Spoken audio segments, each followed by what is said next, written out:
Поштовани граѓани и представници на медиумите, ми представува голема чест, бидејќи денеска престојувам во официјална посета на Република Полска и ја користам приликата да се заблагодарам за поканата и укажаното гостопримство овде во Варшава.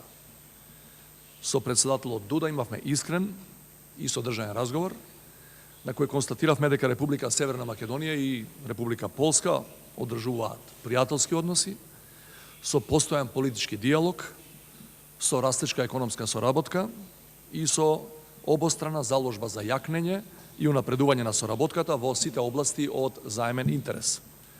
Република Полска е наш важен и докажан партнер и поддржувач во исполнување на нашите стратешки цели, членството во НАТО и во Европската Унија, цели за кои имаме јасен национален консензус и широка поддршка од граѓаните. На средбата се заблагодарив за брзата ратификација на протоколот за членство во НАТО од страна на Полска и, како што сите очекуваме, по завршување на ратификацијата во Шпанскиот парламент, наскоро Северна Македонија да стане полноправна членка на Алијансата. Во фокусот на средбите со нашите полски домаќини беше и е остварување и на нашата втора стратешка цел, членството во Европската Унија, во контекст на престојните самити на Унијата во месец март во Брисел и во мај во Загреб. Разменивме мислења и информации и за новата методологија за водење на пристапните преговори, како и за активностите што претходат на Европскиот совет во март. Оваа седмица треба да биде објавен и предлогот за новата преговарачка методологија, а за нас е клучно час поскоро државите членки на Унијата да се усогласат за оваа методологија и пролетва да добиеме позитивни вести за нашата европска интеграција за време на хрватското претседателство со Европската Унија. Ние сме подготвени да ја прифатиме новата методологија за водење на преговорите со цел да имаме ефективен процес на пристапување со мерливи резултати и конкретни придобивки за граѓаните. Продолжуваме да работиме на исполнување на нашите стратешки цели, како во добрососедската политика, така и на домашната реформска агенда. Се надевам дека поддршката од Полска во овој за нас многу значаен временски период и личната поддршка од председателот Дуда ќе продолжи и понатаму. Почитувани, искуството на земјите од Вишеградската група е исклучително полезно за нашиот процес на евроатлантска интеграција. Во таа насока сакам да истакам дека така наречената Скопска конференција како платформа за размена на полските искуства во интеграциите е ефективна за нас. Задоволни сме што го споделуваме искуството и знаењето со нашите полски партнери на досега одржаните 7 состаноци и очекуваме и на 8-миот состанок што треба да се одржи оваа година овде во Варшава, да учествуваме како земја со добиен датум за почеток на преговорите. Исто така, многу ја цениме помошта на Полска во справување со бегалската и мигрантската криза на нашата јужна граница. Заклучно со март оваа година, 1000 полициски офицери од Полска во рамките на 34 ротации или контингенти беа и ќе бидат вклучени во европската помош на нашата полиција и армија за обезбедување на таа граница. На средата со мојот полски колега ја искажав и нашата подготвеност за зголемување на соработката во економијата, науката и образованието, како и изголемување на соработката во областа на безбедноста и одбраната. Заеднички заклучивме дека отворени прашања меѓу нашите држави нема, а од особена важност е развојот и интензивирањето на економската соработка, за која постојат големи потенцијали од двете страни. Воспоставувањето на директната авиолинија меѓу Скопје и Варшава, а во летниот период и чартер летовите меѓу Охрид и други полски градови, представува важен чекор кон подобрување и олеснување на контактите помеѓу бизнис заедниците од двете страни, меѓутоа и зголемување на бројот на посетите од страна на полските туристи. Покрај добрите политички односи, има и други работи што ги поврзуваат двете држави и нашите граѓани. Полска даде, како што е познато, многу значаен придонес во изградбата на пост-земјотресно Скопје. И на крајот, но не и најмалку важно, би сакал да ја издвојам и соработката што ја имаме во образованието и културата, како успешен пример на македонско-полските односи и градењето на јазичните и културните врски.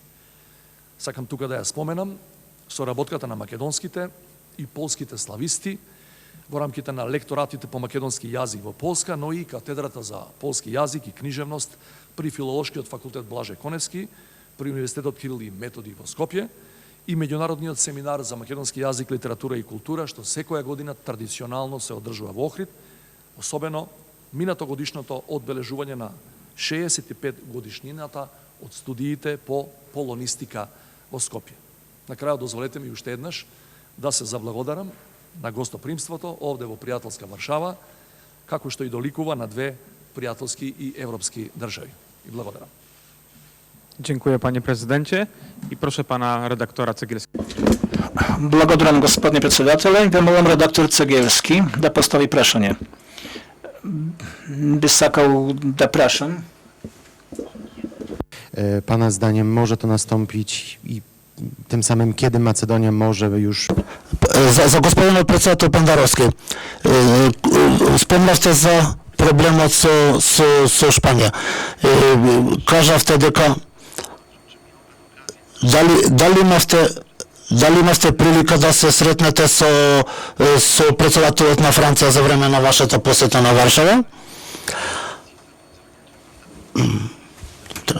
А прашање за господинот председател Дуда, доколку председателот Дуда би се согласил, дали би прифатил таква средба со заедничка средба со председателот Макрон и со председателот Пендаровски?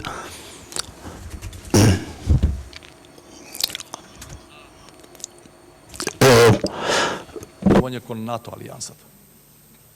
Околу 20 јануари е почната иницијативата од страна на новата шпанска влада.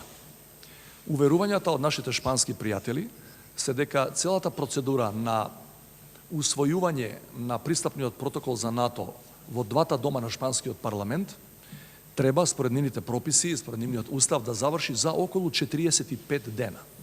Тоа значи дека некаде, ако се оди како што е планирано, а станува збор само за технички процес, нема никакви политички препреки или дилеми, во првите 10 дена од март месец очекуваме да заврши комплетно постапката во шпанскиот парламент.